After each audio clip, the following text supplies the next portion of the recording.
நம்ம ஃபிட்னஸ் உலகத்துல ஒரு பெரிய புரட்சியே நடந்துட்டு இருக்கு தெரியுமா?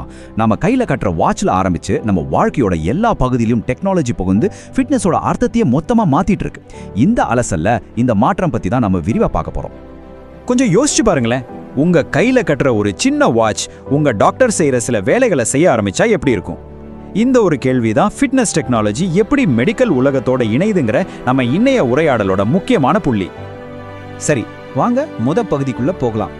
இப்போ ஃபிட்னஸ் உலகத்துல என்னதான் ட்ரெண்ட்ல இருக்கு, 2026ல மக்கள் எதை விரும்புறாங்க, எதை நோக்கி போறாங்கன்னு புரிஞ்சுக்கிட்டாலே இந்த முழு மாற்றமும் நமக்கு தெளிவா விளங்கிடும். இப்போ நீங்க பாக்குற இந்த லிஸ்ட்டை சும்மா யாரும் கொடுக்கல. American college of sports medicine, அதாவது ACSM, அவங்க வெளியிட்ட அதிகாரப்பூர்வமான லிஸ்ட் இது. இதுல முதல் 5 இடத்தை பாருங்களேன். அணியக்கூடிய தொழில்நுட்பம், வயசானவங்களுக்கான ஃபிட்னஸ், வெயிட் மேனேஜ்மெண்ட், இது எல்லாத்துலயுமே ஒரு பொதுவான விஷயம் இருக்கு. டெக்னாலஜியும் தனிப்பட்ட ஆரோக்கியமும் தான் இப்போ முக்கியத்துவம் பெற்றிருக்கு. இந்த லிஸ்ட்ல நம்பர் 1 இடத்துல இருக்கிறது என்ன தெரியுமா? நம்ம வேரபிள் டெக்னாலஜி தான். அதாவது நாம உடம்புல அணிஞ்சிக்கிற தொழில்நுட்பம். இது சும்மா ஒரு ட்ரெண்ட் இல்ல, இதுதான் இந்த முழு மாற்றத்துக்கும் ஒரு இன்ஜின் மாதிரி செயல்படுது. அது எப்படின்னு இன்னும் ஆழமா பார்க்கலாம். சரி, அடுத்த பகுதிக்கு போகலாம். இந்த டெக்னாலஜி எல்லாம் இருக்குன்னு சொல்றோம், ஆனா அது நிஜமா என்ன பண்ணுது? குறிப்பா ஆர்டிஃபிஷியல் இன்டெலிஜென்ஸ், அதாவது AI எப்படி ஒரு பர்சனல் ட்ரெயினரா மாறுதுன்னு பார்ப்போம். முன்னாடிலாம் எப்படி இருந்துச்சு? ஒரு ஃபிட்னஸ் ஆப்பை டவுன்லோட் பண்ணா நீங்க பிகினரா இன்டர்மீடியேட்டான்னு நீங்களே செலக்ட் பண்ணணும். ஆனா இப்போ அப்படி இல்ல. AI உங்களோட ஒவ்வொரு அசைவையும் கவனிச்சு உங்களுக்காகவே அந்த ஒர்க் அவுட்டை அப்பப்போ மாத்திட்டே இருக்கும். பெரிய வித்தியாசம் இல்ல, இது ஒரு மிகப்பெரிய டெக்னாலஜி பாய்ச்சல். நிஜத்துல இது எப்படி வேலை செய்யுதுன்னு கேக்குறீங்களா? நீங்க ஸ்குவாட் பண்றீங்கன்னு வச்சுக்கோங்க. உங்க போஸ் கொஞ்சம் தப்பா இருந்தா கூட கேமரா மூலமா AI அதை கண்டுபிடிச்சு இப்படி இல்ல இப்படி பண்ணுங்கன்னு உடனே சரி பண்ணும். ஒரு நாள் நீங்க ஒர்க் அவுட் பண்ணலையா, பரவாயில்ல, உங்க பிளானை அதுவே அட்ஜஸ்ட் பண்ணிக்கும். சரியா தூங்கலையா, உங்க வாட்ச் சொல்றத வச்சு இன்னைக்கு ரெஸ்ட் எடுங்கன்னு AI சொல்லும். அடங்கப்பா, இதுதான் உண்மையான பர்சனலைசேஷன். இந்த மாதிரி AI ஸ்மார்ட் டெக்னாலஜி எல்லாம் வந்ததுனால ஒரு பெரிய மாற்றம் நடந்திருக்கு. நிறைய பேர் ஜிம்முக்கு போறதை விட்டுட்டு வீட்ல இருந்தே ஒர்க் அவுட் பண்ண ஆரம்பிச்சிருக்காங்க. ஏன் இந்த மாற்றம் இவ்ளோ வேகமா நடக்குது? இதுக்கு ஒரு முக்கியமான உளவியல் காரணம் இருக்கு. இந்த மேற்கோளை பாருங்க. வீட்ல ஒர்க் அவுட் பண்றது யாரும் நம்மள ஜட்ஜ் பண்ண மாட்டாங்கன்ற ஒரு தைரியத்தை கொடுக்குதுன்னு சொல்லுது. ஜிம்முக்கு போனா 4 பேர் நம்மள பாக்குறாங்களேன்ற ஒரு கூச்சம் சிலருக்கு இருக்கும். ஆனா வீட்ல அந்த பிரச்சனையே இல்ல. அது மட்டும் இல்ல, நேரமும் ஒரு பெரிய விஷயம். ஜிம்முக்கு போறதுன்னா என்னென்ன வேலை இருக்குன்னு யோசிச்சு பாருங்க. முதல்ல பேக் ரெடி பண்ணணும், அப்புறம் டிராஃபிக்ல வண்டி ஓட்டிட்டு போகணும், பார்க்கிங் தேடணும்.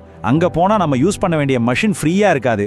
இது எல்லாத்தையும் தாண்டி ஒர்க் அவுட் முடிச்சு வீட்டுக்கு வரதுக்குள்ள போதும் ஆயிரும். வீட்டு உடற்பயிற்சி இந்த எல்லா தலைவலியும் நீக்கிடுது. சரி, வீட்ல பண்றது வசதியா இருக்கு, ஒத்துக்கலாம். ஆனா அது ஜிம் அளவுக்கு எஃபெக்டிவா இருக்குமா? இது ஒரு நல்ல கேள்விதானே. வாங்க இதுக்கு சயின்ஸ் என்ன சொல்லுதுன்னு பார்க்கலாம். இதுதான் முக்கியமான கேள்வி. ஜூம்ல ஒரு ஒர்க் அவுட் கிளாஸ் அட்டெண்ட் பண்றது நேர்ல போய் ட்ரெய்னர் கூட பண்றதுக்கு ஈக்குவலா இருக்குமா? அறிவியல் என்ன சொல்லுதுன்னு பாப்போமா? இதுக்கு பதில் கண்டுபிடிக்க நைஜீரியாவில் ஒரு ஆய்வு செஞ்சாங்க. ரொம்ப சிம்பிள். ஒரு கம்பெனில வேலை செய்யற 30 பேரை 3 டீமா பிரிச்சாங்க. முதல் டீம் வழக்கம் போல நேர்ல போய் ட்ரெய்னர் கூட ஒர்க் அவுட் பண்ணாங்க. 2வது டீம் ஜூம் மூலமா ஆன்லைன்ல ஒர்க் அவுட் பண்ணாங்க. 3வது டீம் எதுவுமே பண்ணல, சும்மா இருந்தாங்க. 6 வாரம் கழிச்சு ரிசல்ட்டை பார்த்தப்போ எல்லாருக்கும் ஒரே ஆச்சரியம். இந்த சார்ட்டை பாருங்க. நேர்ல ஒர்க் அவுட் பண்ணவங்களோட பிளட் பிரஷர் குறைஞ்சிருக்கு. ஆனா ஆன்லைன்ல ஜூம்ல ஒர்க் அவுட் பண்ணவங்களுக்கு அவங்கள விட இன்னும் அதிகமா பிளட் பிரஷர் குறைஞ்சிருக்கு. பாத்தீங்களா? ஒர்க் அவுட்டே பண்ணாத குரூப்புக்கு பிளட் பிரஷர் ஏறி இருக்கு. இது என்ன சொல்ல வருது? இதோட தீர்ப்பு ரொம்ப தெளிவு. ஆன்லைன்ல பண்ற ஒர்க் அவுட் நம்ம பிளட் பிரஷர், BMI மாதிரியான முக்கியமான விஷயங்கள்ல நேர்ல பண்ற ஒர்க் அவுட் அளவுக்கு, ஏன் சில சமயம் அதை விடவே நல்ல ரிசல்ட் கொடுக்குது. ஸோ டிஜிட்டல் ஃபிட்னஸ்ங்கிறது சும்மா வசதி மட்டும் இல்ல, அது நிஜமாவே வேலை செய்யுதுன்னு சயின்ஸ் நிரூபிச்சிருக்கு. சரி, நாம இப்போ ட்ரெண்ட்ஸ் பார்த்தோம், டெக்னாலஜி பார்த்தோம், சயின்ஸ் என்ன சொல்லுதுன்னு பார்த்தோம். இது எல்லாத்தையும் ஒன்னா சேர்த்தா ஃபிட்னஸோட எதிர்காலம் எப்படி இருக்கும்? வாங்க அதை பத்தி பேசலாம். இன்னைக்கு ஃபிட்னஸ்ங்கிறது வெறும் உடற்பயிற்சி மட்டும் கிடையாது. அது ஒரு முழுமையான சுற்றுச்சூழல் மாதிரி. அதுல 4 முக்கியமான விஷயங்கள் இருக்கு. AI மற்றும் நுண்ணறிவு, இணைக்கப்பட்ட ஆரோக்கியம், சமூகம், அப்புறம் நம்ம ஒட்டுமொத்த நல்வாழ்வு மற்றும் மீட்பு. இதுல இணைக்கப்பட்ட ஆரோக்கியம் அப்படின்ற ஐடியா தான் ரொம்ப முக்கியம். அதுதான் இந்த சிஸ்டத்தோட முதுகெலும்பு. ஆரம்பத்துல நம்ம வாட்ச் சும்மா நம்ம எத்தனை ஸ்டெப்ஸ் நடந்தோன்னு மட்டும் சொல்லுச்சு. அது நிலை 1. அப்புறம் நம்ம ஒர்க் அவுட், தூக்கம் எல்லாத்தையும் ட்ராக் பண்ண ஆரம்பிச்சது. அது நிலை 2. ஆனா இப்போ நம்ம இதய துடிப்பை வச்சு ECG எடுக்கிற அளவுக்கு வளர்ந்துருச்சு. இதுதான் நிலை 3. அதாவது உங்க வாட்ச் சேகரிக்கிற டேட்டாவை உங்க டாக்டர் பார்த்து உங்களுக்கு வைத்தியம் சொல்ல முடியும். யோசிச்சு பாருங்க. இந்த மாற்றம் எவ்வளவு பெருசுன்னு தெரிஞ்சுக்க இந்த நம்பரை பாருங்க. $95 பில்லியன். 2028க்குள்ள ஃபிட்னஸ் ட்ராக்கர் மார்க்கெட் மட்டுமே இவ்வளவு பெருசா வளரும்னு சொல்றாங்க. இது ஒரு மிகப்பெரிய இண்டஸ்ட்ரி. நாம இப்ப ஒரு புது உலகத்துல இருக்கோம். நம்ம உடம்பு, நம்ம ஆரோக்கியம் பத்தின எல்லா டேட்டாவும் டிஜிட்டலா மாறி எல்லா இடத்துலயும் இருக்கு. இது நமக்கு நிறைய நல்ல விஷயங்களை கொடுத்தாலும் மனசுல ஒரு பெரிய கேள்வியையும் எழுப்புது. இந்த எல்லா டேட்டாவோட கண்ட்ரோல் உண்மையில யார் கையில இருக்கு?